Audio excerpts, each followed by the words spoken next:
नमस्कार। कार्यक्रम मेसन डेभलपमेन्टमा स्वागत छ। नेपालमा 3 तहको सरकार छ। संघीय सरकार, प्रदेश सरकार र स्थानीय सरकार। यी सरकारले विकासका कामहरू गरिरहेका छन्। विकाससँगै केही विकृति, विसङ्गति र विनाश पनि निम्तिएका छन्। विकासका कामलाई प्रचार प्रसार गर्नु र विकृति विसङ्गतिलाई खबरदारी गर्नु हामी सबैको दायित्व हो। यही दायित्वलाई आत्मसात गर्दै हामीले यो कार्यक्रम तयार गरेका छौँ। यो कार्यक्रममा हामीले अहिलेको सन्दर्भमा बागमती प्रदेश केन्द्रित रहेर विभिन्न कुराकानी गर्ने जमर्को गरेका छौँ। बागमती प्रदेश सामाजिक विकास मन्त्रालयका तर्फबाट भएका कामहरूलाई हामीले प्राथमिकतामा राखेका छौँ। यो सन्दर्भमा आज हामीसँग नेकपाका नेता, बागमती प्रदेश सामाजिक विकास मन्त्रालयका मन्त्री युवराज दुलाल हुनुहुन्छ। म उहाँलाई स्वागत गर्छु। स्वागत छ हाम्रो कार्यक्रममा। हजुर, धन्यवाद। लामो समय राजनीति गर्नुभयो, तत्कालीन माओवादी केन्द्रमा लामो समय राजनीति गरेर लाग्नुभयो र राजनीति गरेर विकासका कामहरू पनि माग्दै जानुभयो।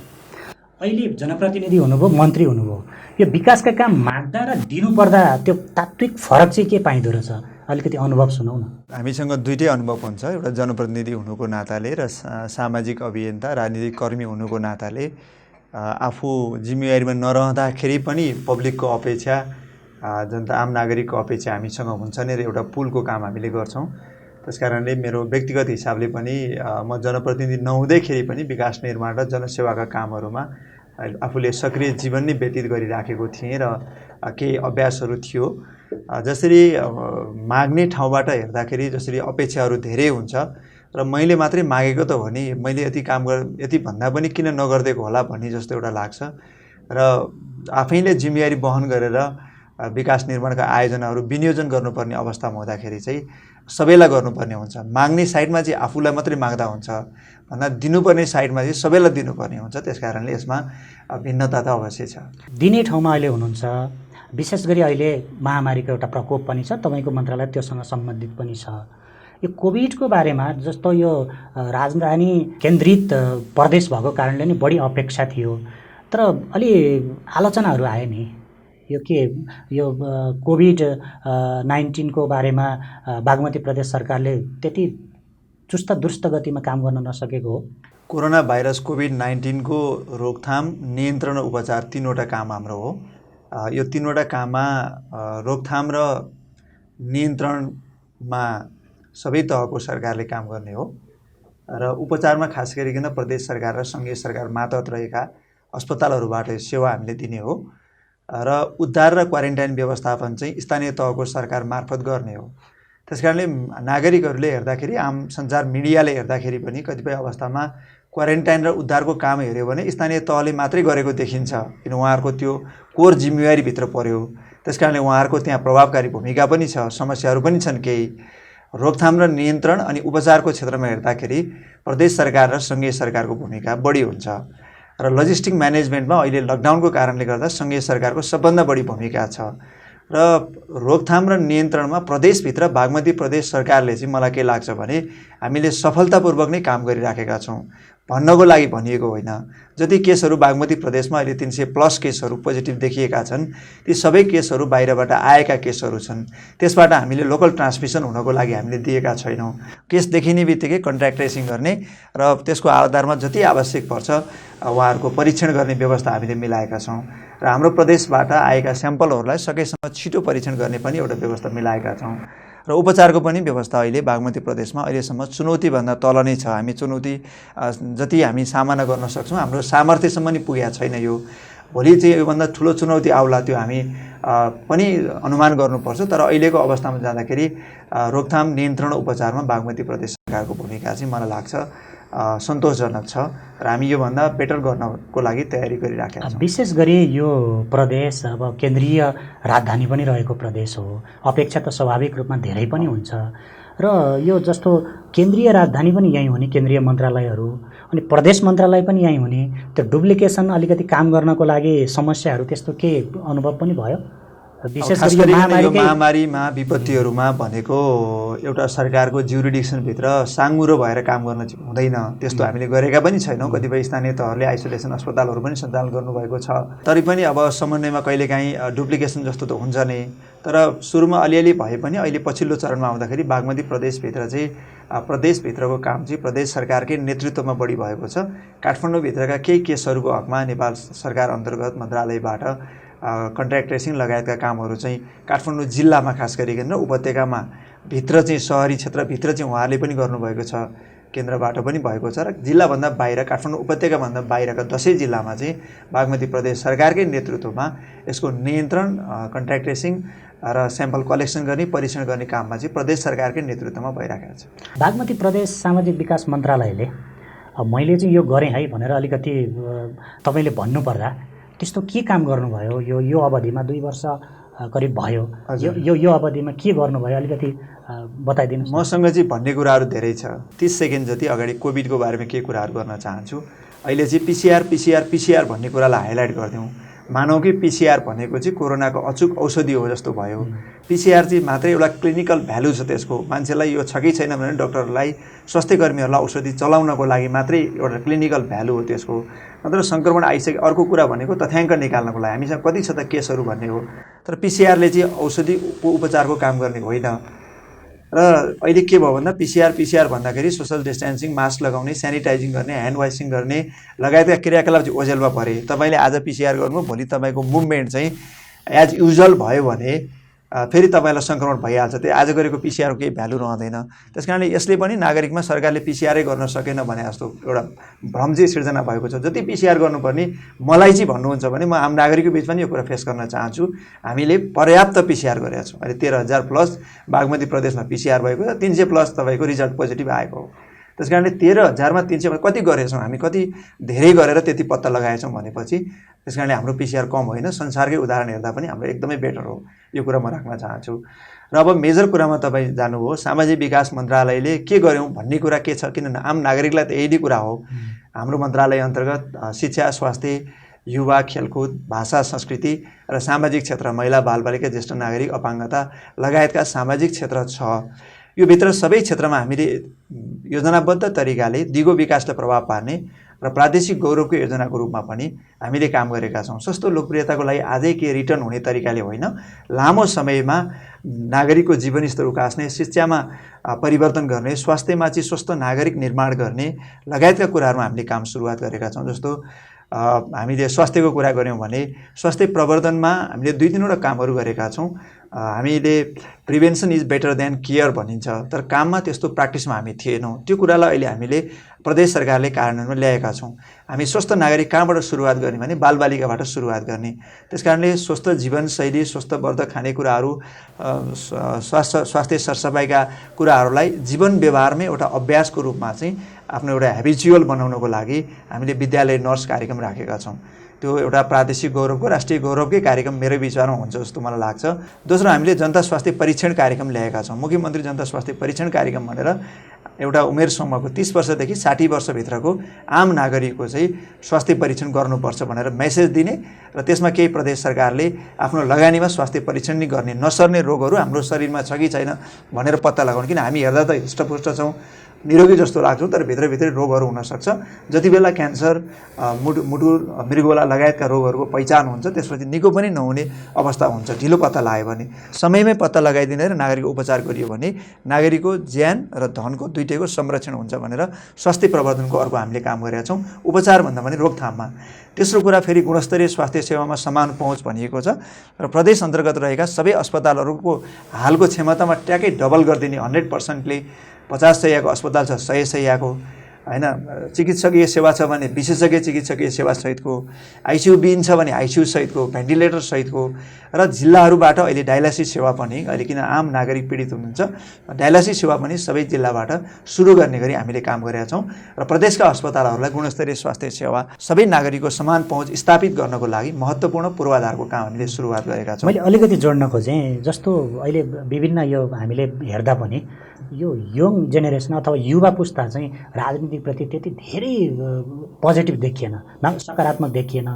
यो तपाईँको मन्त्रालय युवाहरूलाई पनि हेऱ्यो, युवाहरूलाई अलिकति राजनीतिमा आकर्षित गराउने यो विषयमा चाहिँ त्यस्तो खास के कार्यक्रमहरू बनाउनु मानव जीवनको सबैभन्दा महत्त्वपूर्ण कुरा स्वास्थ्य हो र मेजर कार्यक्षेत्र पनि हाम्रो स्वास्थ्य नै हो। स्वास्थ्यबाटै हामीले कामको सुरुवातलाई महत्त्व दिएका छौँ। दोस्रो हाम्रो शिक्षा हो। म भन्दै थिएँ शिक्षामा हामीले प्रदेशमा एउटा अनुसन्धानमूलक सेन्टर अफ एकाडेमिक एक्सेलेन्सको रूपमा चाहिँ युनिभर्सिटी सञ्चालन गर्नुपर्छ र त्यो चाहिँ आफैमा सस्टेन हुने आत्मनिर्भर हुने खालको युनिभर्सिटी सञ्चालन गर्नुपर्छ भनेर 1 वर्ष लामो हामीले अध्ययन गरेका छौँ। त्यसबाट एउटा विश्वविद्यालय सम्बन्धी अवधारणा तयार गरेका छौँ।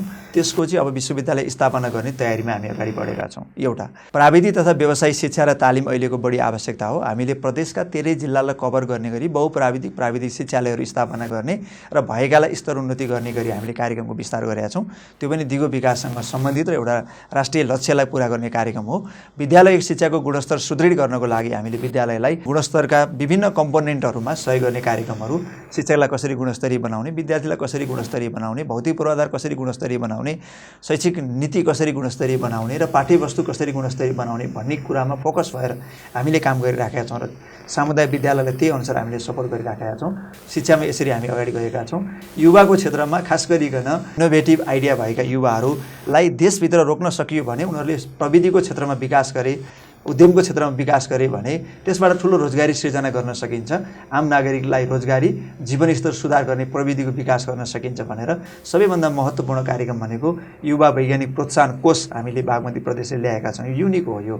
यसमा हामीले अहिले हाम्रो कोषमा चाहिँ 20 करोड पैसा छ र त्यसबाट हामीले आह्वान पनि गरेका छौँ। विभिन्न प्रस्तावहरू युवाहरूले कुनै पनि ठाउँमा इनोभेटिभ आइडिया छ र रिसर्च गर्न चाहनुहुन्छ भने प्रदेश सरकारले त्यसमा इन्भेस्ट गरिदिन्छ र त्यो प्रविधि विकास भएर त्यसले राष्ट्रमा रोजगार सिर्जना गर्नु पर्यो, त्यसले चाहिँ आर्थिक वृद्धिमा सहयोग गर्नु पर्यो र अहिले चाहिँ खास गरिकन युवाहरूलाई रोजगारमा सिप दिने, उनीहरूलाई उद्यमशील बनाउने र उनीहरूलाई कृषि लगायतका पेसाहरूमा पनि फर्काउनको लागि प्रेरित गर्ने हिसाबले प्रदेश सरकारले अहिले नै हामीले 3 अरबभन्दा बढी पैसा चाहिँ राखेका छौँ। यो वर्ष कोरोना वर्ष पनि भयो, त्यस कारणले पनि अलि बढी रोजगार सिर्जना गर्नुपर्छ भन्ने हिसाबले त्यसबाट हामी साना व्यवसायहरूलाई निर्व्याजी नै लोन प्रवाह गर्छौँ अनि अलि ठुलो खालकोलाई अलि सहुलियत दर बढी दिएर र ठुलो प्रोजेक्टहरूलाई कम सहुलियत दर दिएर युवाहरूलाई उद्यमी बनाउने, व्यवसायी बनाउने र चाहिँ युवाहरूद्वारा कुनै पनि नयाँ अनुसन्धान हुन्छ भने उहाँहरूलाई प्रोत्साहन गर्ने कार्यक्रम छ। खेलकुदको क्षेत्रमा बागमती प्रदेश नेपालकै एउटा नमुनाको रूपमा हामीले काम गरेका छौँ। अहिले पनि हामी 80 करोडभन्दा बढी बजेट चाहिँ भौतिक पूर्वाधारमा, खेलकुदको पूर्वाधारमा लगानी गरिराखेका छौँ।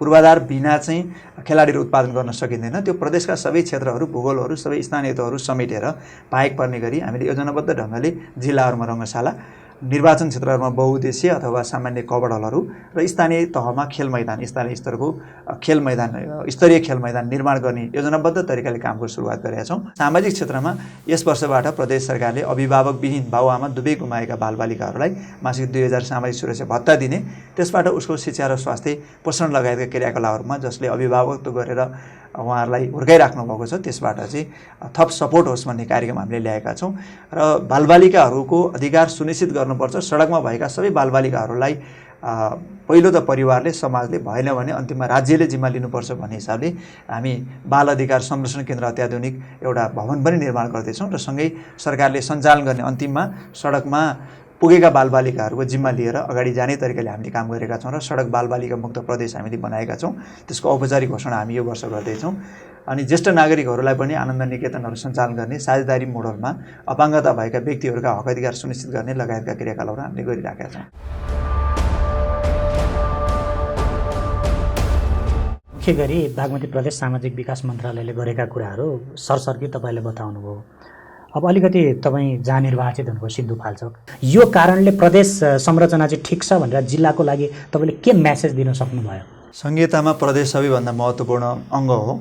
प्रदेश निकालिदिँदाखेरि संहिता चाहिँ नै केन्द्रीकरणमा जान्छ। फेरि पहिलो कुरा संहिताको भ्यालु बुझ्नु पऱ्यो। संहिताको भ्यालु भनेको सन्तुलित विकास हो। हिजो विभिन्न क्षेत्रगत हिसाबले जसरी हाम्रो नेपालका विभिन्न क्षेत्रहरू राजधानी केन्द्रित ठाउँमा बढी विकास हुने, जति सुदूर हुँदै गयो, टाढा हुँदै गयो, त्यति चाहिँ कम विकास हुने, स्रोत साधनमा सबै नागरिकको, सबै क्षेत्रको समान पहुँच स्थापित नहुने स्थिति थियो। त्यसलाई संहिताले सफल बनाइदिएको छ। अहिले तपाईँको चाहे कर्णाली प्रदेश भन्नुहोस्, चाहे सुदूरपश्चिम या 1 नम्बर प्रदेश या 2 नम्बर प्रदेश, किन राज्यको स्रोतबाट बाँडिने बजेटको चाहिँ प्राकृतिक स्रोत तथा वित्त आयोगले एउटा फर्मुलाको आधारमा न्यायोचित वितरण हुन्छ। सबैभन्दा ठुलो ब्युटी चाहिँ यही नै हो। त्यसबाट के हो भन्दा 77 जिल्लामा प्रदेशको बजेट त आउँछ, नजिकबाट आउँछ, सबैको एक्सिस पुग्छ। त्यसकारणले विकासमा सन्तुलन यसले कायम गरेको छ। दोस्रो कुरा, नागरिकहरूलाई सेवा प्रभावमा पनि हिजो सबै सिंहदरबार आउनु पर्थ्यो भने अब सबै जिल्लाका नागरिकहरू चाहिँ आफ्नो नजिकको प्रदेश कार्यालय अथवा प्रदेश हेडक्वार्टरबाट, सदरमुकामबाट, राजधानीबाट त्यो सेवाहरू लिन सक्छन्। हामीले बागमती प्रदेशलाई हेरेर सङ्घीयताको तुलना गर्नु हुँदैन। बागमती प्रदेशका नागरिकलाई चाहिँ प्रदेशको राजधानीभन्दा सङ्घीय राजधानीमा सहज एक्सिस छ, पहुँच छ। तर अरू प्रदेश, बाँकी 6वटा प्रदेशलाई चाहिँ सङ्घीय राजधानी धेरै टाढाको विषय हो। आफ्नो प्रदेश चाहिँ उहाँहरूलाई आफ्नो घरको सरकार जस्तो भएको छ। यो मेजर कुरा हो। र दोस्रो कुरामा चाहिँ विकास निर्माणका कामहरू प्रदेश सरकारको मुख्य काम हो। अहिले जति पनि सडकका कुराहरू, पुलका कुराहरू, भौतिक पूर्वाधारका, शिक्षा स्वास्थ्य लगायतका पूर्वाधारहरू, जिल्ला स्थित कार्यालयहरू सबै प्रदेश सरकारले बनाउँदैछ। त्यो चाहिँ अब सबैतिर सन्तुलित ढङ्गले विकास हुने भयो। मैले जोडेको अलिकति सिन्धुपाल्चोकमा चाहिँ जस्तो आफ्नो निर्वाचन क्षेत्रमा भयो, त्योसँग सम्बन्धित अलिकति वर्णन गर्न लायक केही कामहरू त्यस्तो केही गर्नु? सिन्धुपाल्चोक जिल्लामा जिल्लाको लागि एउटा गौरवका आयोजनाहरू, मेगा प्रोजेक्टहरू केही सञ्चालन हामीले गरेका छौँ। गौरव गर्न लायक र ती योजनाहरू आफैले बोल्ने खालको योजनाहरू सुरुवात गरिएको छ। सबैभन्दा महत्त्वपूर्ण कार्यक्रम भनेको बहुप्राविधिक महाविद्यालय हो, जो हामीले चौतारामा स्थापना नै गरिसकेका छौँ र त्यसको भौतिक निर्माण कार्य अगाडि पनि बढिराखेको छ। करिब 1.25 अर्ब लगानीको प्रोजेक्ट हो त्यो। एउटा त्यसले दिगो विकास गर्ने, त्यसपछि प्राविधिक जनशक्ति, मध्यम स्तरको गुणस्तरीय प्राविधिक जनशक्ति उत्पादन गर्ने उद्देश्यसहित अगाडि बढेको छौँ। करिब 1000 विद्यार्थीले त्यहाँ आवासीय सुविधासहित पठन पाठनको चाहिँ एउटा वातावरण हामीले निर्माण गरेका छौँ। त्यो जिल्लाको लागि पनि, प्रदेशको लागि पनि, राष्ट्रकै लागि पनि त्यो एउटा प्रोपर्टी हो राष्ट्रको चाहिँ। सदरमुकाममा एउटा स्टेडियम, पहाडी स्टेडियम हामी बनाउँदैछौँ। करिब 45 करोड जति त्यसको लागत छ। अहिले सिन्धुपाल्चोक जिल्लाको सदरमुकाम चौताराबाट काठमाडौँ अहिले अरनिको राजमार्ग हुँदै आउँदा 84 किलोमिटर छ। त्यो चौताराबाट अहिले 57 किलोमिटरमा काठमाडौँको जोरपाटीमा आउन सक्ने नयाँ ट्र्याक अहिले हामीले टेन्डरै गरेर निर्माण कार्य सुरु भइसकेको छ बाटोको। त्यो सिन्धुपाल्चोक जिल्लाको लागि एउटा महत्त्वपूर्ण कार्यक्रम हो। सिन्धुपाल्चोकको मेलम्चीमा एउटा जिल्लाको लागि एउटा मेगा प्रोजेक्टको रूपमा ठुलो एउटा चाहिँ बहुद्देश्य कभर हल बन्दैछ। र स्वास्थ्यको क्षेत्रमा हामीले यो प्रदेशकै मानव विकास सूचकाङ्कमा पछाडि परेको 5 पोखरी थाङबाल गाउँपालिकामा 1500 को अस्पताल निर्माण कार्य यसै वर्ष सम्पन्न हुन्छ, करिब 10-11 करोडको लागतमा। त्यस्तै इन्द्रावती गाउँपालिकामा अर्को अस्पताल निर्माण हुँदैछ। जिल्ला सदरमुकाम चौताराको अस्पताल 1500 को हो, त्यसलाई 5000 को अस्पतालमा हामी विकास गरेर यसै वर्ष जाँदैछौँ। खासमा यो विकासको कुरामा अलिकति जोड्दाखेरि तपाईँहरू राजनीतिज्ञलाई एउटा आरोप लाग्ने गर्छ, पहिला भोट माग्दाखेरि सबैलाई म समान तवरले विकास दिन्छु भनेर वचनबद्धता हुन्छ, त्यस पछाडि जित्दै गएपछि आफू अनुकूलको ठाउँमा विकास गर्ने, अनि त्यस पछाडि चाहिँ आफ्नाहरू उपभोक्ता समिति राखेर विकासका कामलाई बजेट विनियोजन गर्ने, यो आरोपहरू पनि लाग्ने गरेको छ नि। के तपाईँको अनुभव के छ यसमा? सुनिन्छ म यो आरोपमा सहमत छैन। पहिलो कुरा होइन, किन भन्दा मैले त्यसो गरेको छैन, त्यस कारणले समस्या त छन्, तर मैले गरेको छैन, त्यस कारणले म सहमत छैन। मैले निर्वाचनमा भोट मागे त म जुन निर्वाचन क्षेत्रबाट निर्वाचित भएँ त्यहीँ मागे त हो नि, होइन? यो क्षेत्रको विकास गर्छु भनेर मागे हो। तपाईँ अहिले पनि सर्वेक्षण गर्न जानुभयो भने मैले जति चाहिँ प्रतिबद्धता व्यक्त गरेको थिएँ त्योभन्दा त बढी मैले कामै गरिसकेँ। नागरिकले यो काम गर्छ भने अपेक्षा नगरेका कामहरू मैले आफ्नो निर्वाचन क्षेत्रमा त गरि नै सकेँ। संयोगले निर्वाचन क्षेत्र जिल्ला सदरमुकाम पनि परेर जिल्ला स्तरका कार्यक्रम पनि ती हुन पुगे। त्यसकारणले निर्वाचन क्षेत्रमा नागरिकसँग गरिएका प्रतिबद्धताहरू केही सानातिना कार्यक्रमहरू छुट्यो होला, तर मलाई लाग्छ म आफ्नो कार्यकालमा ती कुराहरू पुरा गर्छु। विकास निर्माणको काममा चाहिँ चाहे उपभोक्ता समितिले गरोस्, चाहे हामी ठेक्कापट्टाद्वारा निर्माण व्यवसायद्वारा गरौँ, दुवै ठाउँमा विकृतिहरू छन्, समस्याहरू छन्। त्यसलाई निराकरण गर्नुपर्छ। जे डिजाइन इस्टिमेट छ, जे क्वालिटी र क्वान्टिटी जुन डिजाइन गरिएको छ त्यो अनुसार काम हुनुपर्छ भनेर मैले विभिन्न आयोजनाहरूको अनुगमन पनि गरेको छु र कतिपय ठाउँमा मैले त्यसलाई फेरि निर्माण पनि गर्न लगाएको छु। तपाईँले चौतारा साँचो गढी निर्माण तपाईँले हेर्नुपर्ने भयो, मैले त्यहाँ फेरि पुनर्निर्माण गर्न लगाएँ। त्यहाँको क्वालिटी अलिक कमजोर जस्तो मलाई लागेपछि त्यहाँ गर्नु पनि भयो। अरू ठाउँहरूमा पनि मैले त्यही नै भनेको छु र मलाई लाग्छ जहाँ जहाँ अहिले काम भइरहेका छन् आफूले मोनिटरिङ गर्नुपर्ने ठाउँमा क्वालिटी एसुरेन्स गरिएको छ। अरू प्रदेशभरि, बागमती प्रदेशभरि पनि सामाजिक विकास मन्त्रालयको तर्फबाट सम्पादन भएका कामहरू मैले कर्मचारी मार्फत पनि अनुगमन गराएको छु, सांसदहरू मार्फत पनि अनुगमन गराउन लगाएको छु र मैले आफैले पनि धेरै ठाउँमा छड्के अनुगमन गरेको छु र जहाँ गुणस्तरीय छैन जस्तो लाग्छ त्यसलाई फेरि पुनर्निर्माण गर्न लगाएको छु। आरोपहरू त त्यो लाग्छ नि, जस्तो अहिले पनि भर्खरै चाहिँ बजेट विनियोजनका कुराहरू, नीति निर्माणका कुराहरू आइरहेछन् अनि सामाजिक सञ्जालतिर देखिन्छ कि फलानु नेताको कारणले हामीले यो प्राप्त गऱ्यौँ। यो के नेताहरूले नै यसो गर भनेर लाउनुहुन्छ कि कार्यकर्ताले त्यो लाग्छ कि? वास्तवमा त बजेट भनेको त नेताले चाहिँ कुनै आफ्नो व्यक्तिगत त दिएको होइन, सरकारी बजेट दिएको होइन। यो व्यक्ति पूजाको यो अलिकति यो तपाईँ यो युवा पनि हुनुहुन्छ एउटा, खास अहिलेका युवाहरूले यो पोलिटिक्स चाहिँ यो कारणले पनि मन नपराएको हो भन्ने धेरै सडकतिर पनि त्यो आवाज सुनिन्छ। यो अलिकति परिवर्तनको लागि केही गर्न सकिन्न? राजनीतिक परिवर्तन अथवा मानसिक परिवर्तन, यस्तो परिवर्तन गर्नुको लागि? यो अहिले चरम उत्कर्षमा छ यो प्रवृत्ति होइन। रेगुलर अब मान्छेले के बाँकी छ भने सरकारले कर्मचारीलाई स्थायी दरबन्दीमा अनिवार्य दायित्वतर्फ चालु खर्च पठाउनुपर्छ नि त, तलब, घर भाडा, बिजुलीको पैसा, पानीको पैसा। अब कुनै दिन कुनै नेताहरूले मैले यो यति कर्मचारीलाई तलब ल्याएँ भनेर लेख्यो भने पनि अन्यथा नमान्दा हुन्छ। त्यति चरम उत्कर्षमा विकृतिको रूपमा गएको छ, यसलाई म मान्दछु, एकदमै मैले माने होइन। विकास निर्माणको योजनामा पहल गर्ने, अलि ठुला कार्यक्रमहरू ल्याउने कुरा चाहिँ एउटा गौरवको कुरा पनि हो, त्यसलाई भन्नु स्वाभाविकै छ। तर गाउँठाउँमा नियमित रूपमा कार्यालयको तर्फबाट स्वत अध्ययन गरेर आएका आयोजनाहरूलाई पनि लिस्ट बनाएर हामीले ल्यायौँ भनेर समाजमा एउटा विकृति सिर्जना गर्ने काम चाहिँ सर्वथा गलत छ, त्यो गर्नु हुँदैन र मैले गरेको छैन। योजनाबद्ध तरिकाले चाहिँ प्रचार गर्ने चाहिँ अलिकति बढी नै भएको मलाई पनि महसुस भएको छ। विशेष गरी अहिले यो एमसिसी होइन, एउटा पार्टीको केन्द्रीय सदस्यको हिसाबले तपाईँले अध्ययन पनि गर्नुभएको छ, एउटा मन्त्रालयको मन्त्रीको हिसाबले पनि अध्ययन गर्नुहुन्छ। के हो यो एमसिसी? किन नेकपाभित्र अलिकति एकदम जटिल बनिरहेको हो कि खास यो समस्या केही छैन कि? तपाईँको विचारमा के हो यो एमसिसी? एमसिसीमा सिङ्गो राष्ट्र नै विभाजित छ, नेकपा मात्रै होइन। नेकपा पनि एउटा राष्ट्रको प्रतिनिधित्व गर्ने दल हो, नेपाली काङ्ग्रेस लगायत सिङ्गो सबै पार्टीभित्र, दलभित्र अनि सबै समाजभित्र नै त्यसको बारेमा दुई थरी बहस छ, त्यो स्वाभाविक पनि हो। र एमसिसीका केही प्रावधानहरू नेपालको लागि अलि उकालो पर्ने खालका र अमेरिकाको लागि अलि ओह्रालो सजिलो पर्ने खालका प्रावधानहरू एमसिसीमा रहेछन्। त्यस कारणले हामीले ती प्रावधानहरू संशोधन गरेर चाहिँ अगाडि जाँदाखेरि राम्रो हुन्छ। त्यो चाहिँ नेपाल र अमेरिका बिचको सम्बन्धलाई, एउटा कूटनैतिक सम्बन्धलाई सौहार्द बनाउनको लागि पनि अमेरिकन सरकारले त्यो गरोस् भन्ने हाम्रो अपेक्षा हो। र एज इट इज जाँदाखेरि केही शङ्काका ठाउँहरू हामीलाई भए, जस्तो चाहिँ अब विभिन्न तर्कहरू छन्, त्योमध्ये बौद्धिक सम्पत्तिमा एकाधिकार, सार्वजनिक अडिटमा एकाधिकार, त्यो जुन जुन क्षेत्रहरू विकास निर्माणका काम गर्ने क्षेत्रहरू छन् त्यहाँ त्यो ल्यान्डमा चाहिँ उहाँहरूको चाहिँ अनुमतिमा मात्रै प्रवेश गर्न पाइने र यो लगायतका कुराहरूले भोलि उहाँहरूको चाहिँ यो इन्डो पेसिफिक स्ट्राटेजी अन्तर्गत भएर तपाईँको चाहिँ सेनै पनि आउने हो कि भन्ने खालको सन्देहहरू जुन त्यसले सिर्जना गरेको छ। त्यस कारणले यी कुराहरू क्लियर भएर जानु ठिक हुन्छ। 55 अरब पैसा ठुलो कुरा होइन, हामी 14-15 खर्बको बजेट बनाइराखेका छौँ, 37 खर्बभन्दा माथिको हाम्रो जिडिपी छ।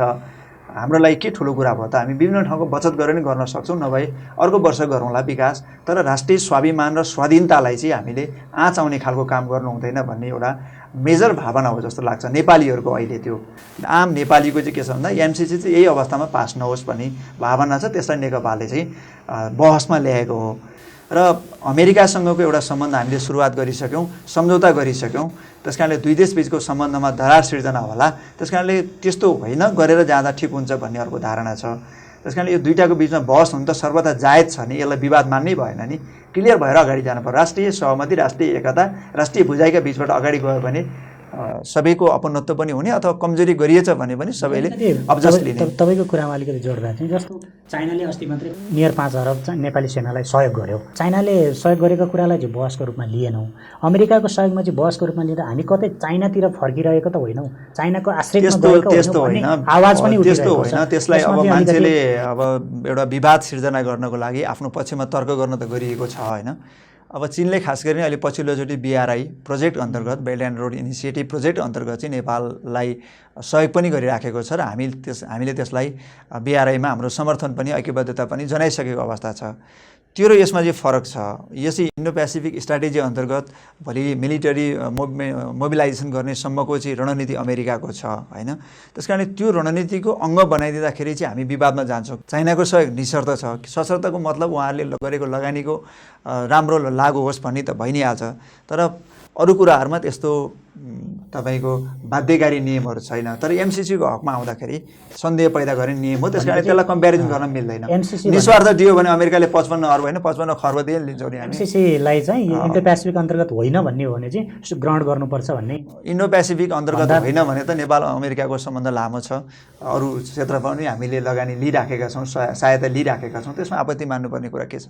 मैले केही सोध्न भुलेका र तपाईँलाई केही भन्न मन लागेका त्यस्तो केही छुटेका भए अलिकति? मैले आफूले भन्ने के हो भने प्रदेश सरकार सामाजिक विकास मन्त्रालयबाट हामीले दिगो विकासमा योजनाबद्ध तरिकाले लगानी गर्ने, आम नागरिकमा एउटा सकारात्मक सन्देश प्रवाह गर्ने, सकारात्मक दृष्टिकोणका साथ अगाडि जाने हिसाबले कामको सुरुवात गरेका छौँ। यो त सानोभन्दा सानो एउटा झिल्को मात्रै हो, तर देश निर्माण गर्नको लागि चाहिँ सबै युवाहरूले, सबै नागरिकहरूले आफ्नो ठाउँबाट भूमिका निर्वाह गर्ने कुरा महत्त्वपूर्ण कुरा रहेछ। हामी चाहिँ अरूका कुरा काटेर विरोध गरेर बस्दा रहेछौँ। त्यसकारणले यो प्रवृत्तिबाट सिफ्ट भएर आफू काम गर्ने प्रवृत्तिमा हामी सबै अगाडि जाउँ म भन्न चाहन्छु। महामारी छ अहिले, महामारीबाट निराश नहुनको लागि र कोरोना भाइरसलाई जिस्काएर होइन, कोरोना भाइरसबाट डराएर होइन, योबाट सतर्क भएर सचेत भएर सुरक्षात्मक उपायहरू अपनाएर यसलाई परास्त गरेर जाउँ। सिङ्गो विश्व नै यो महामारीको सामना गरिराखेको छ, हामी मात्रै गरिराखेका छैनौँ। त्यसकारण निराश नभएर उत्साही भएर यसपछि के गर्ने, कोरोना भाइरसमाथि विजय प्राप्त गरिसकेपछि यो नियन्त्रणमा आइसकेपछि के गर्ने भन्ने योजना बनाएर अगाडि जाउँ। त्यसबाट राष्ट्रको पनि विकास हुन्छ, हाम्रो व्यक्तिगत विकास पनि हुन्छ। म यसको लागि आम नागरिकलाई आह्वान गर्न चाहन्छु। व्यस्तताको बिच पनि हामीलाई समय दिनुभयो, हामी हाम्रो कार्यक्रमको तर्फबाट हार्दिक धन्यवाद पनि ज्ञापन गर्दछौँ। यो सँगै आजको कार्यक्रम यहीँ सकिएको छ। बिदा दिनुहोस्, नमस्कार।